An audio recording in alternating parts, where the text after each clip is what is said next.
Hello, everyone. Welcome. We are so excited to have you all with us today. I hope everyone is staying cool. It is a little bit of a balmy day outside here in New York City, and even if you are joining us from elsewhere in the world or in the country, it is pretty much hot everywhere. So, again, everyone, hope you are staying cool, and we are so happy that you have joined us today for this important conversation.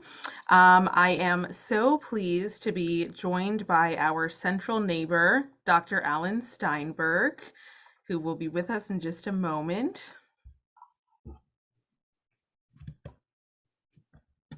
Just waiting for Alan to pop on.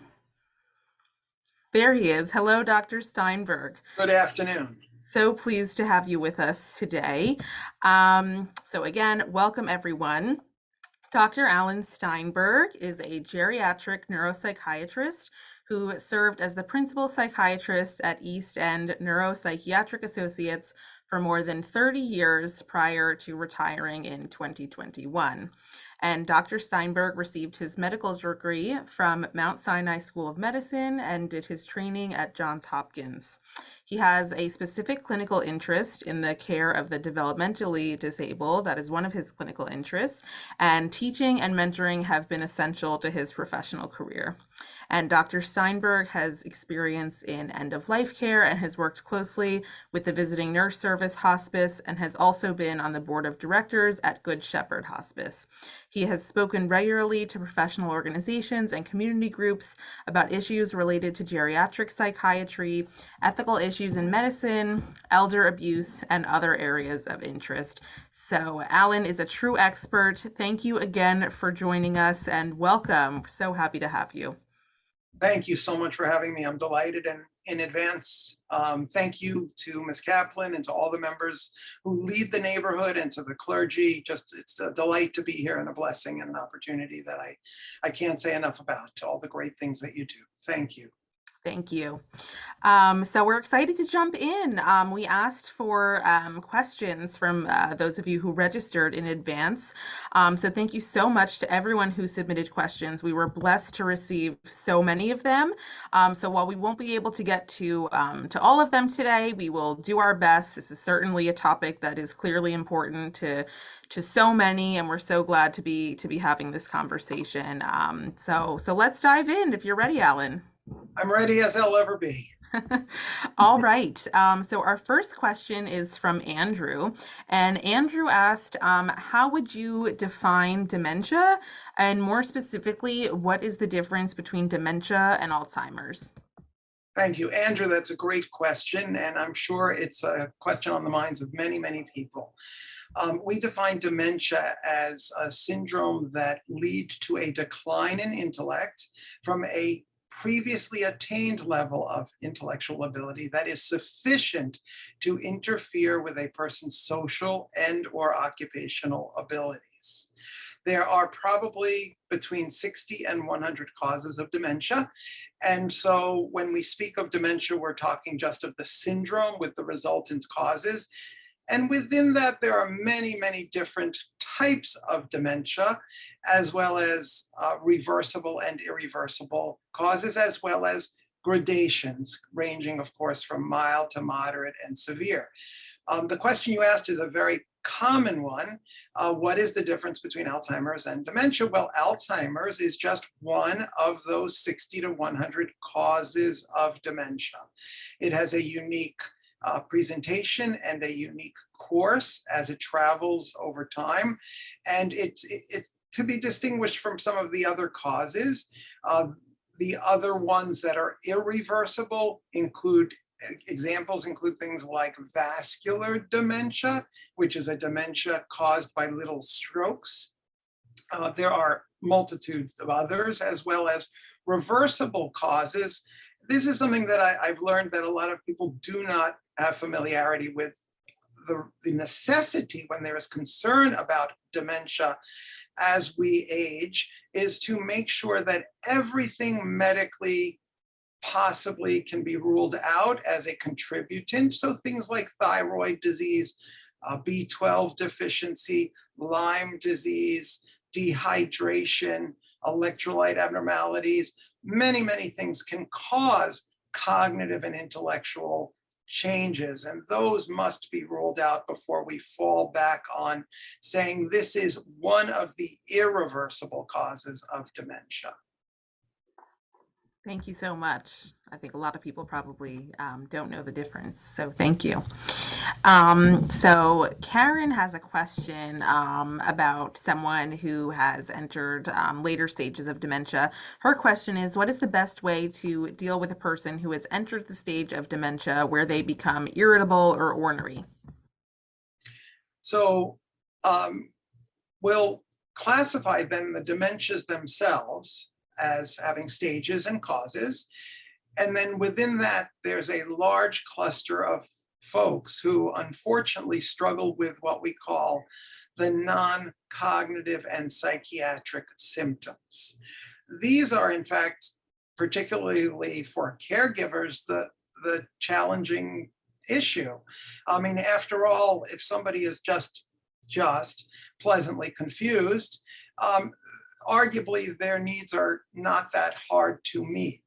However, the non-cognitive symptoms include things like agitation, which can be verbal or physical. It can be physical to self, it can be physical to objects, it can be physical to others.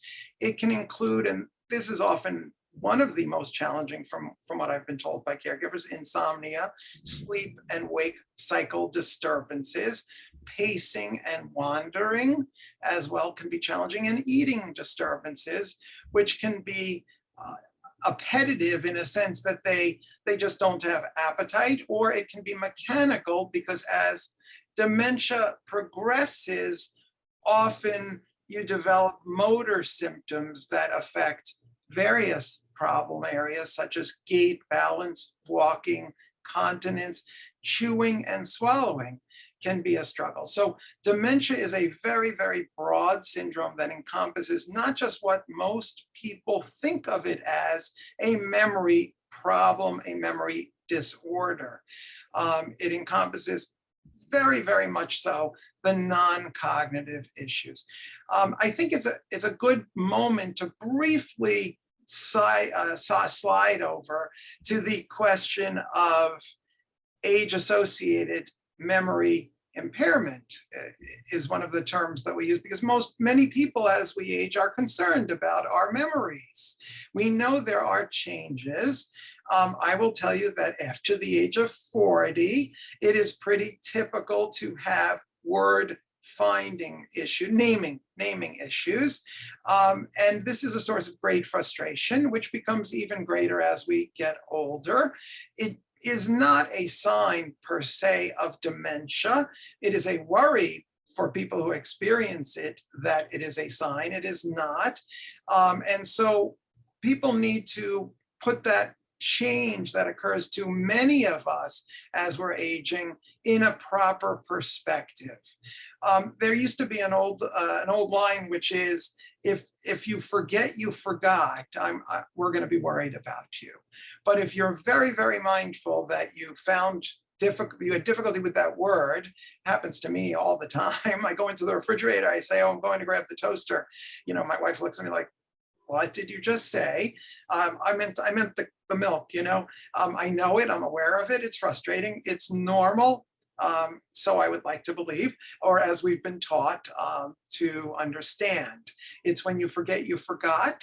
And often that is very, very challenging because assessing that requires a non-normal conversation.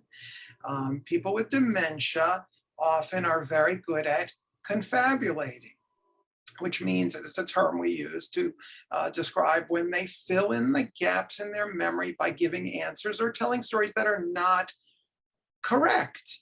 It's not lying. Lying, we could say, is deliberately telling something that you know is a falsehood. The person with dementia is really not aware that they're filling in the gaps in their memory.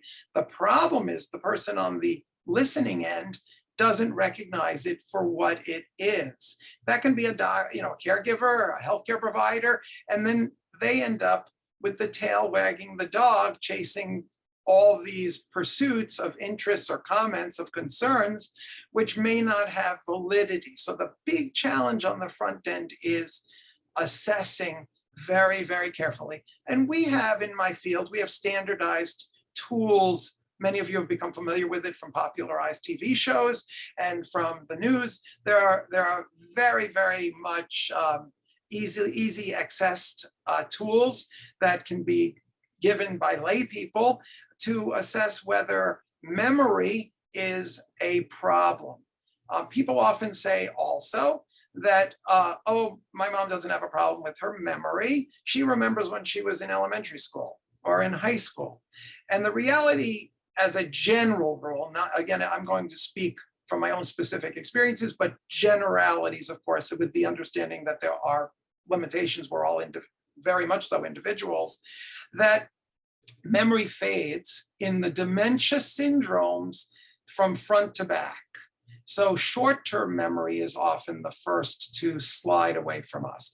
Long-term memory goes last. So a person with even severe dementia can recall maybe their elementary school days. And that's not proof that their memory is good. But why are we talking about dementia? So Andrew, you opened this door for me, and I've kind of busted through it. We're talking about dementia because not only is it of great concern to everybody and quite distressing and evocative to receive the news or to have a family member be given that news, it's also, unfortunately, a demographic reality. We can't deny the numbers. The people over 80 to 85 are the fastest growing segment of the population. And within that group, the estimate is close to 50% will have dementia. I did not say what kind, I did not say what severity, but they will have dementia. That's huge. That means for those of you in our chat who are sitting with somebody, well, you can look at the person next to you and you can say, well, they're going to get it, I'm not going to get it. But nonetheless, it's a very common syndrome. And again, my experiences, not just based on my training, but my experiences to date were that my world was mostly one of women. There are many reasons for that, but most of my population were women, and that's fairly true for most people in geriatrics, which again raises the challenge of we're using terms and words like geriatrics. We use that. What the heck does that mean? So I often ask people to just think about words and stop and say, well, what is that? There are, of course, traditional definitions. Mine is, of course, geriatrics is anybody who's a year older than me. That's just the good one to use. Traditionally, of course, it's 65. That's the age you're eligible for Medicare. But the reality in the trenches, most of my patients were well into their 80s. If I ever saw a 70-year-old, that's a youngster, quite frankly. And God willing, we should all be in our 90s and healthy and fit and vigorous, but the reality of it is that the numbers speak for themselves. Thank you. So this next question from April is, I think, a scenario that a lot of people could possibly have. So April has a situation where a family member has become impaired and is continuing to practice medicine, and she would like to know, at what point does someone step in, and how does one do that? And I imagine this could be, a scenario where a person is continuing to drive or continuing to teach, not just practicing medicine. So would love to hear your perspective on that. So this touches on many, many areas of both practical reality, but also ethics. Putting aside the uniqueness of the question, it's a great question, which has to do with a physician. I could always drill deeper into that and say, well, what's their skill set as a physician? Everybody's an individual, and what is required of that person? And maybe that might make a difference in my assessment.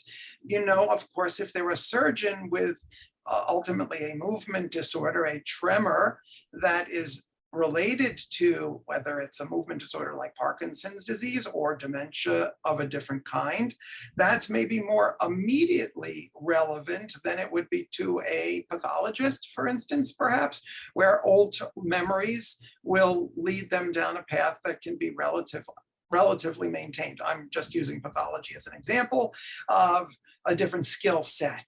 But the reality of it is that capacity is at the core of that question. And there are many ways that we can assess capacity. To me, unfortunately, in real world, when it's already a concern to those around the individual, it is a concern. And so it's not yet how do we deal with the person, it's the admission by those around them that there is a concern, there is a safety concern to themselves, to others.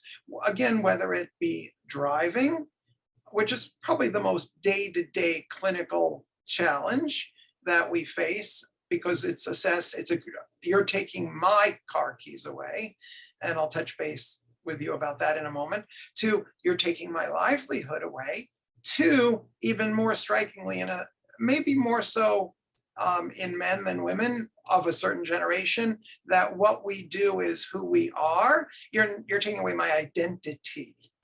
So that's going to have significant effects, ripple effects that can be horrific, of course. And so we have concerns. We have concerns about whether, again, it's driving, teaching, anything. And the bottom line is it proper to be using terminology like taking away independence when a person has already been assessed and proven, this is a very tough one, proven to have been robbed by a condition of their authenticity? Now, I'm using my words carefully based on my training, the way I was taught. They were very interested in what we call the tension between paternalism and autonomy. And we are all striving to enhance people's independence. We want that, and part of that derives its strengths from the idea of respect. As I was taught, though, respect has two elements to it. One element is I accede to your stated wishes. That's how we all operate on a day-to-day basis. I ask you if you'd like to go to the movies with me. You say you don't want to go to the movies with me. I respect that, and I don't force you to go to the movies. Just a simple example, of course. However, if it's been already addressed and assessed appropriately, and I use that word carefully and thoroughly, that you've been robbed of your ability to recognize or to understand that going to the movies would be good for you, as an example, then I have a duty and an obligation to show concern for your well-being. And that's also another way of showing respect. So when it's said, you're taking my car keys away, of course, being the object of that statement, perhaps hundreds of times, the reality of it is, for me, I would reformulate it, of course, into one of safety and your concern for your loved ones, you're concerned about your grandchildren. I often would turn to a family member and say, oh, they would say to me, yeah, mom, dad, they're okay driving. And then I would ask the kicker question, which is, okay, do you have kids? Yes, I have a 5-year-old and a 7-year-old. Would you be okay with grandma and grandpa driving your kids? Oh, no, no way. And I say, well, that's kind of a litmus test. And I'm not the one taking the car keys away. Your loved one has a condition that has robbed them of their ability to drive safely. And therefore, we have a duty and an obligation to ensure their safety and the safety of all those around them. It's challenging. You never want to get the phone call. I did once from a family member that said, my dad was arrested going the wrong way on the thruway up there in Connecticut. And you were right. We should have done, I don't want to get that phone call, obviously, or worse. And so as I say to family members often, you're going to have insomnia. You have a choice. Are you going to have insomnia because you're going to worry that mom or dad or whomever it is, or your spouse, whomever it is upset with you and they accuse you of taking their car keys away, and you will lose sleep over that? Or do you want to have insomnia because you're worried about their health and safety and the health and safety of those around them? So it's a general response to a very particular issue, which is that of a doctor. And a doctor, I would love to believe in a doctor's situation that there are safety nets. I'm not quite sure of that, but within hospital settings or private practices, there are colleagues that perhaps can be sensitized, if they are not already, by virtue of living day to day with the individual and seeing their work, be sensitized to the nature of the challenges. And maybe that person can be slid to a perhaps still productive role, but less impactful from a safety perspective. That way you're showing respect for their individuality, but at the same time doing your duty, exercising your responsibility towards them as an obligation of caring. Thank you. It's a really interesting way to reframe it. We have a question here about medications. Do SSRI medications decrease in efficacy with aging, and are there any substitutions for those medications? A very specific question about a big topic, which is antidepressants in particular. SSRIs, I'm not sure of the background of people, but in the audience, but SSRIs stand for selective serotonin reuptake inhibitors. It's a particular chemical messenger in the brain that had been, in a sense, identified as in some way, shape, or form being related to the disease depression. So SSRIs, one class of a bigger class of antidepressants. And then, of course, there's a bigger class of any neuropsychiatric medication that we will perhaps use or consider. And so there are a few strategies that make older folks different. We metabolize things differently. I always would say start low, go slow. Bad grammar, but nonetheless, as a general principle, the doses that I would use particularly would be subpediatric to start. The downside of that is often there'd be no response because it was subpediatric and too low. It would take longer, but we would be safer. We would never overshoot the mark because the challenge of what we call polypharmacy is rampant. I don't recall the exact number, but something in the order of people over the age of 70 are on 10 to 12 different kinds of medications.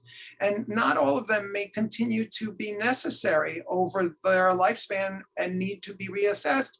We as doctors often kick the can down the road. It worked, why rock the boat? Nobody wants to take something away and then have troubles and have problems. Now there is something, it was mostly in younger people, called Prozac poop out. I didn't make that one up. And that was because it was noted that people who had been on Prozac, which is one example of an SSRI antidepressant, along with Zoloft and Paxil and Celexa and Lexapro, are SSRIs. And it was felt that after X amount of time, it was less beneficial. And so that may be a very real phenomenon. I'm not going to say that it's unique to the elderly, however. And so there are people for whom one medicine has worked. They've done great. Arguably, one should stay on a medicine. This is the maintenance question. You get better if this is the appropriate choice for you for 3 to 6 months, at the very least maintenance. If it stopped before then, there was data to support that a large chunk would relapse. So you're putting money in the bank by maintaining your medication. And then most, not all, could afford a slow taper off the medicine. In the elderly, the data is a little bit different. And certainly in people who have relapsed, in other words, they've had episodes before and now they're relapsing again. There are also, I think, things that need to be said about late onset depression, which is distinct from recurrent depression. So a young person may have bouts of depression and now they happen to be 80. That's a very different scenario than a person who's never had depression. They're 80 and now they're assessed as having symptoms of depression. That's considered to be more likely associated with vascular and inflammatory changes in the brain, still responsive to antidepressants, but considered a different entity. So worthy of assessment. And by the way, I didn't mention before, along with my list of reversible causes of dementia, depression causes dementia, but it's a reversible dementia. So it used to be called by many names, including pseudo dementia. It is not pseudo. It is a real fact of memory impairment, but it's reversible. Now I believe it's called depression-induced cognitive impairment. And that's why it's so very important when you are being assessed, if somebody is a loved one, for memory problems, depression is in that differential. And atypical or unusual presentations in the elderly of depression are extraordinarily common. So atypical becomes typical. Rare will be the older person who comes in and says, my mood is 2 out of 10, I'm not sleeping well, I have early morning awakening, I have difficulty falling asleep, I have low energy, I have decreased libido, food tastes terrible, I have no will to live, I'm suicidal, I feel hopeless, helpless, and worthless. This is rare. It's not that hard to make that diagnosis should somebody present with that. More often than not, older folks will present with somatic complaints that defy explanation. They'll be going to their general doctor for a pain that nobody can figure out, for stomach issues that are worked up and nothing comes to be. And sleep disturbances is a big one. Anxiety is a huge presentation of depression. And for reasons that I don't think any of us understand, people, particularly older folks, are more psychologically accepting of saying to a caregiver, I feel anxious, as opposed to I have depression or I feel depression. Often I think it's because when people have depression, they think there must be a reason that led to it. And that we know is not, for better or worse, sad. It's a difficult thing because depression can occur in happy times as well as in sad times. That's a great segue to our next question. Jacqueline would like to know, how do we cope with, loneliness, depression, self-esteem issues as we age? It seems like such a common thing. Some say that we become more resilient as we're older. I'm not entirely sure where the research is going to lead us. I think that I will not be able to speak much about the impact of the pandemic, except to say that everybody has had an awful time, quite frankly, and it has had various effects on people. Bizarrely, I think some people have thrived. I don't think that's the majority of people. They found themselves in a way. They've discovered new interests. They have explored new areas that they never did before. But the bottom line is that we want to make a distinction, again, between the medical condition of depression and the sociological, psychological state of sadness or loneliness per se. We've always advocated in the field of geriatrics for socialization. Whether you have dementia or you don't have dementia, it was always felt to be a good thing as we age to have a network, to have a community of people, to have contacts, and we still feel that way. We've seen people suffer terribly because of the pandemic's impact socially as well, psychologically. And so our goal has always been, it's now amplified, of course. Zoom was a surprise benefit of COVID, I think. But the reality of it is we want to create networks like the neighborhood for touching people's lives, reaching people, making them feel less isolated. America's a strange place in some ways. I know I'm being recorded. I have to be, careful, but we're individualistic. Our nation was founded on individualism. And I've been involved in many adult protective service visits, which were dire, horrific, truly horrific, and would probably make everybody's blood boil here in terms of the neglect that individuals suffered who lived in quite nice neighborhoods, and their neighbors never said a peep. The attitude was not my business, not my concern. And so we should do everything we can In cities, perhaps it's easier because of the compactness of neighbors. In rural areas, it becomes even greater a challenge because of the distance and the lack of transportation links and programs. I urge everybody to become as active as they can physically be, to live truly, whatever that word means to anybody individually, to connect with the Office for the Aging in their local communities. They are a great repository of resources and information that can be of great help. They also do, some of them offer telephone checks for people. And you know, sometimes just a 30-second "hi, how are you" will brighten a person's world. We also see, I'm not advocating trouble here. I don't mean to cause trouble by telling everybody to run out and get mom or dad or grandma or grandpa a pet, a puppy. But the bottom line is children and animals bring life to people truly. Again, whether you have dementia or not, you're living alone, you're isolated. The sheer joy that you see in the face of children being brought into their world is amazing, or animals, it's just remarkable. Music as well is a great resource that sparks different connections in people's brains. There's emotional parts of our brains that get stimulated by smells, by sounds, by music. And it's very important, I feel, to keep those connections going. Everybody has to try their best. I guess it's too simplistic to say, but let's care about our neighbors. There are great organizations that my wife and I, when we lived in the city, we were involved, and I see somebody popped up, mentioned Dorot. I don't want to neglect organizations because I will. There are so many.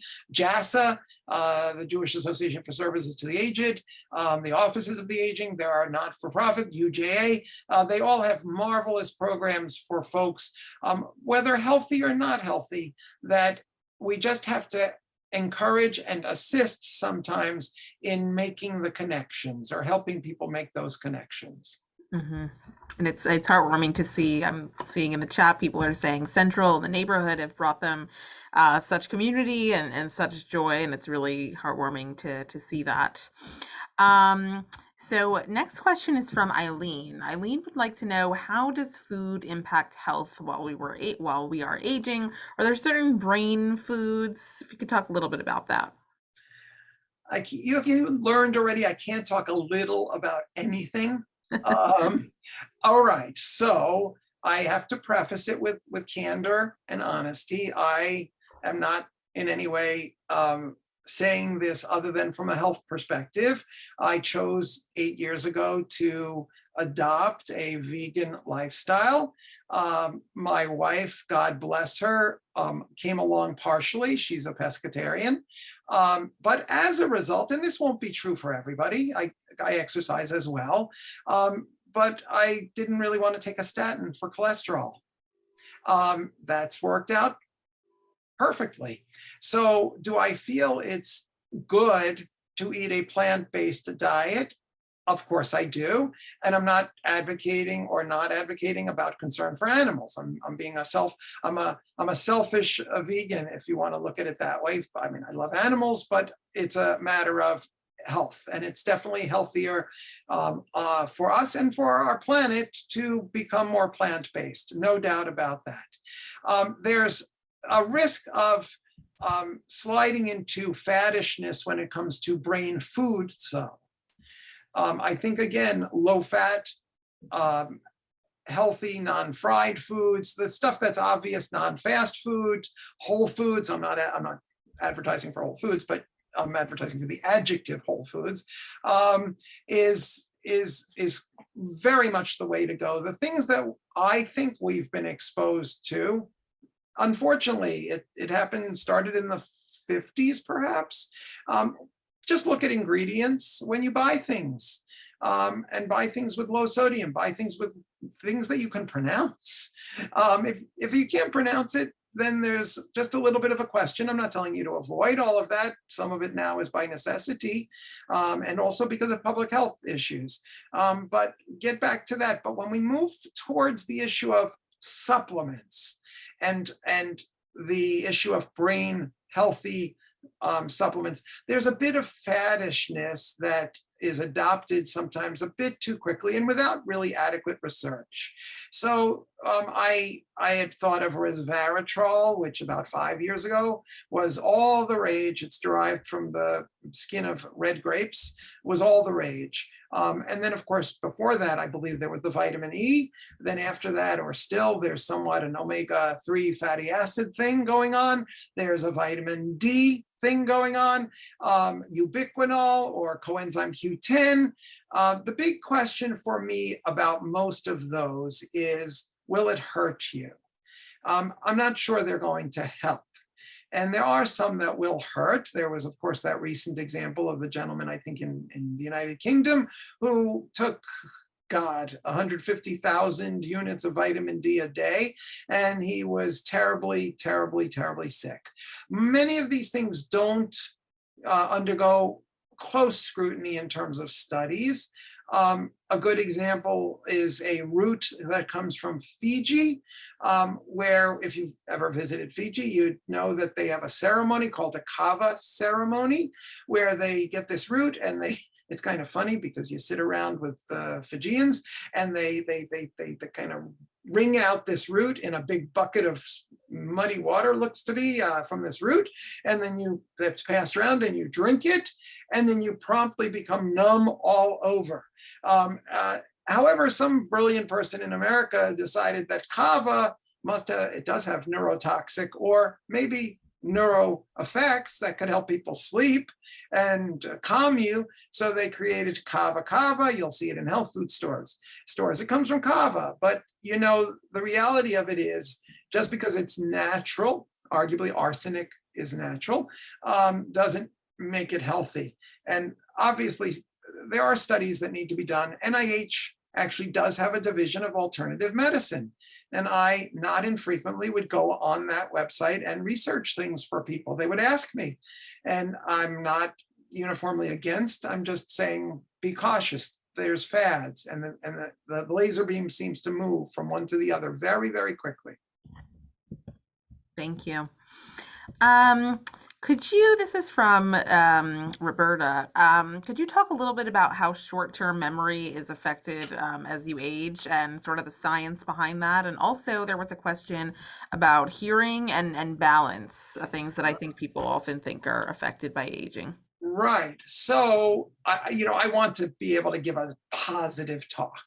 Right. And much of aging can be very positive, and aging can be graceful, and aging can be a wonderful time of life to discover new things. And, the other day I happened to go down by the water, and I saw a woman that I know, and I, asked her how her mom was doing, because I happen to know, and her mom's going to turn 110, by the way, in October, 110. And I said, that's crazy, because, you're just like 65. And she's kayaking out there, and she's like, no, I'm 80. So there was a Regina Spektor song, and one of the lines is one of my favorite, which is, you're young until you're not. So the number is really just a number, but doctors and healthcare providers, it's one of the first things we're taught to be sensitive about when we write down who we're seeing. We're always taught, get their age. This is a 90-year-old I was asked to see. And I've seen 55-year-olds who are in far, far worse shape than some 90-year-olds. And so what was the question, Rachel? So about short-term memory and hearing and balance. Yes, thank you. So there is something that I call SSAI. Please forgive me, everybody. I may not be so politically correct. Rachel, you don't have to cringe.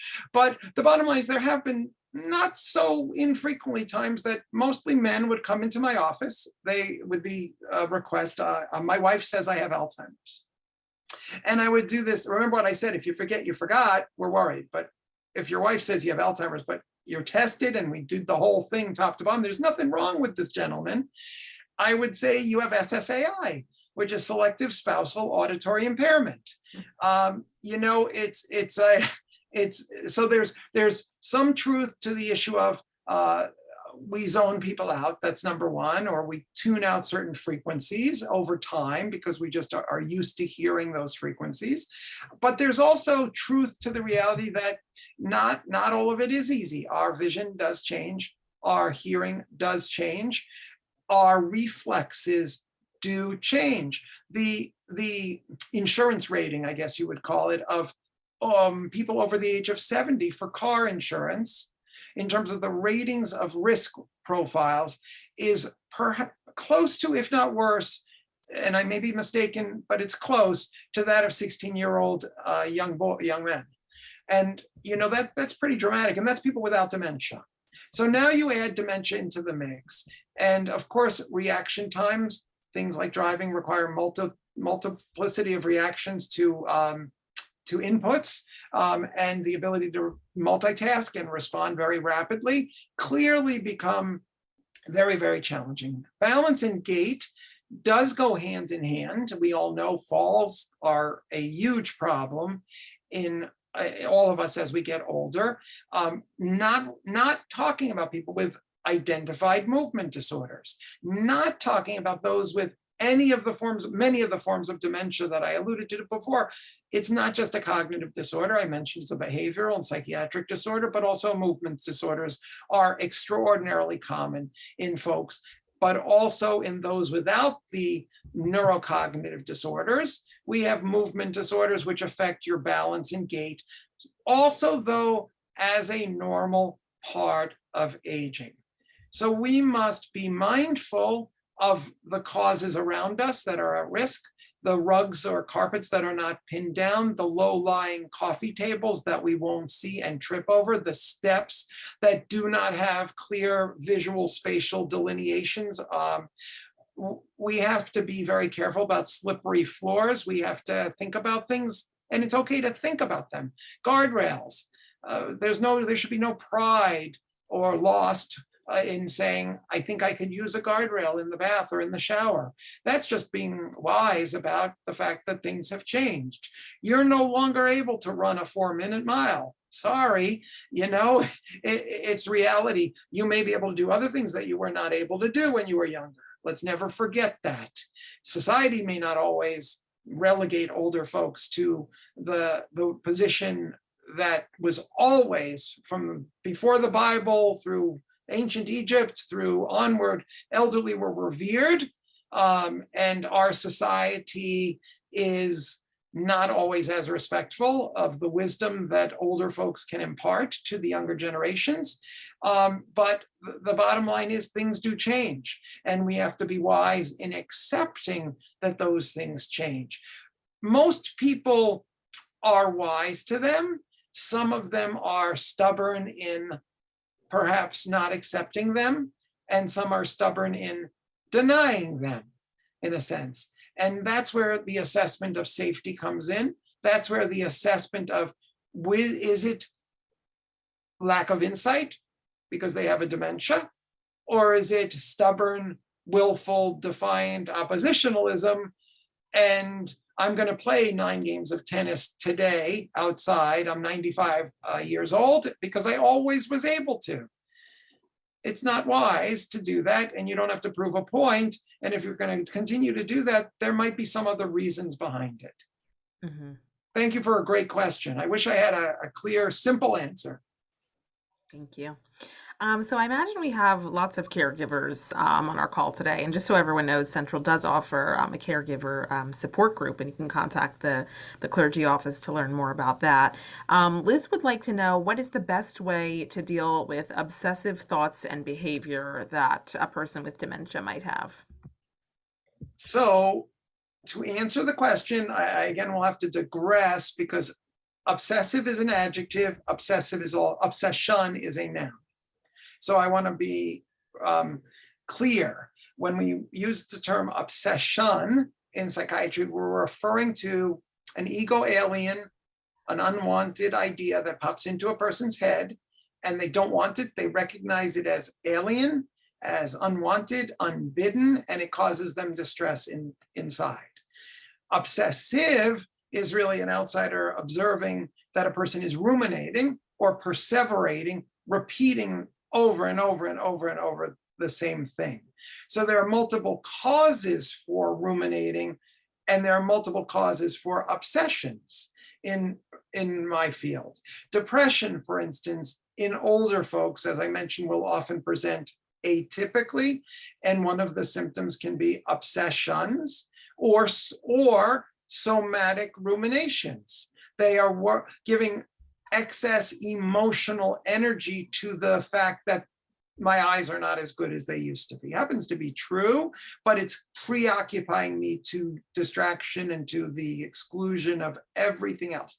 So the answer of how best to deal with it is really to identify where it's coming from, because the cause can range from anxiety to one manifestation of a dementia to depression, and I can go on and on about. There's multiple possible causes of worrisome repetitiveness, which is encompassed by those terms that I alluded to before. I wish I could be more specific for you.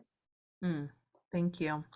So Alan, I know you decided to retire last year, and congratulations on your Thank you. retirement. Thank you. Robert would like to know if there are, and sometimes retiring is a part of aging. Robert would like to know if there are any certain criteria that you feel, might lead one to decide it's time to retire, in your opinion. Well, I thought also the question was going to be, well, what do you recommend you do? And I would say, give a talk for Central Synagogue. And that'll fold into the question of planning for retirement and what do you want to do in your retirement. I also alluded to the fact that many people identify, with who they, what they are is what they did is who they are, and that can become challenging.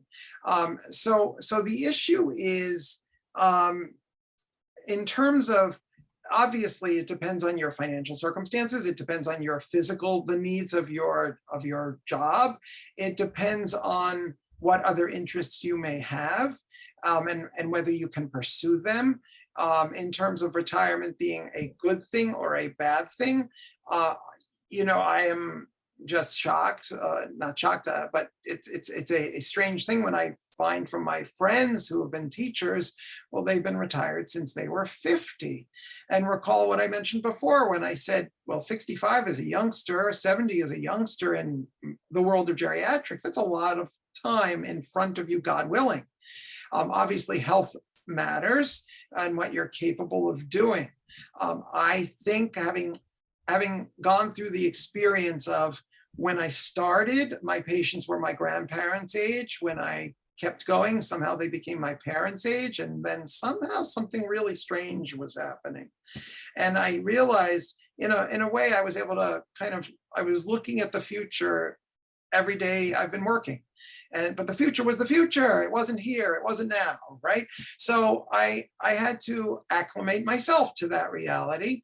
And there were many things that were unique in being a doctor that are unique, that have become much more challenging. So it's not my unique situation per se. I think that for healthcare providers now, there are many more demands on them that are, we would say, not necessarily related to patient care, that we loved doing, more time just having to be spent on things that are paperwork, getting prior approvals, getting told that you can't prescribe a certain medicine because that one is cheaper, or having meds being substituted. These seem very petty. They aren't when you get, in the old days, now we're past faxes, but you'd get 80 faxes a day from pharmacies saying, well, instead of, I'll use that example before, instead of Prozac, why don't you switch to Celexa? Well, they're both SSRIs, but you know what? They're very different medicines. And these things are not fungible. And those are the things that keep chipping away at healthcare providers' decisions to slide over. I also did work with populations that were, of course, unique. And there aren't many people, unfortunately, going into geriatrics despite that demographic reality that I mentioned to you before. And I think for everybody out there, there must be a pressure somehow to incentivize, not disincentivize, going where we're needed. And geriatrics, quite frankly, is compelling from a demographic imperative. There's no way around those numbers, but it's as if it's ignored. And I am being serious, saying we have a crisis now. Boomers are booming, and we're going to have a hard time. I'm going to be eligible soon to see a geriatrician. And you know what? They're all booked to the gills, and there are very few of them out there. If I chose to, even to see a regular internist, there's just a true shortage of healthcare providers. And I believe very firmly that those trained in geriatrics do come at this care with a unique perspective that is very, very different. Mm-hmm. Absolutely. So I know that you mentioned lots of your patients were women. So Lenora would like to know what are the best ways for aging women to stay fit in both mind and body, if you have any specific recommendations for women. Well, I would say they're not specific to women, although my world has been women, because that's the demographic reality. And so when I speak to a group, when I was before COVID doing talks to community groups, it would be literally 90 women and 10 men in the elderly population. I don't think there's anything unique for women that I would recommend. It's lifestyle issues that I alluded to before. It's exercise as you are allowed. Aerobic is great. The motto, what's good for your heart is good for your brain. I feel very, very strongly about that. I feel very strongly about taking on new, different projects. So if you always played the trumpet, it's not going to hurt you. Well, I'm not sure, but to go back and play the trumpet, it's old memory. But if you say, I love music, I'm going to try a string instrument. It's totally new. If you knew English and you knew a Romance language, you knew French, okay, it's fine to go back and take classes in French, but it's not going to add those connections. What will add those connections is, okay, I'm going to now learn Hebrew or Greek or Russian or Arabic. It's like deciphering a different puzzle, cryptogram, and that's great for your brain. Doing all these things that are now, of course, accessible, whether it's Lumosity on the web or Sudoku or Wordle, all those things. You want a little smoke coming out of your ears, not too much, because frustration doesn't help, but a little bit of mind power being exercised every day is extraordinarily good for all of us. So it applies to men and to women. Thank you. A few people have asked what the best way is to handle a loved one who might be showing signs of dementia but refuses to have any professional evaluation or intervention. So there you use the word refuse. And again, I fall back as coherently as I can on the importance of terminology. So as I used to joke with the nurses in the old days when they would give persons medicines, and they would have a little thing where they put their initials and circle it, which meant they gave the medicine. And then there would be a circle and they would have an R. And the R would mean they refused. And I would come along and say, I don't want that to R, please change it to a circle that has the initials IWATTMITT. And they would look at me perplexedly, and I would say, that says I wasn't able to get the medicine into them. It switches the sense of responsibility. And so the question is, what is causing the oppositionalism, to make it less subjective? Oppositionalism. Refusal has many reasons. The question is, do they have not just informed consent is often talked about, but the ability to make an informed refusal. And so if they do have this is America, we're an interesting and beautiful country. We have the right to make stupid decisions. However, if we've been robbed of our ability to make stupid decisions, then we need our loved ones or others to help us. That has to be proven, though. That's very in a capacity determination. If it's been proven, then we have an obligation. That's where we often fail as a society. I do commend all of you to the elder abuse. I'm active in something called the Elder Abuse Multidisciplinary Task Force, which is a consortium. They are all over New York in every county. So there's one in New York City where you can bring agencies, can bring cases to be discussed about elder abuse. But the reality of it is most of those cases are where there's this tension between paternalism and autonomy. They say they don't want to go into a nursing home. I promised them I would never put them in a nursing home. They're demanding driving, but their car is all full of bumps and they've been in 3 accidents. Their bills haven't been paid, but they tell me to stay out of their business.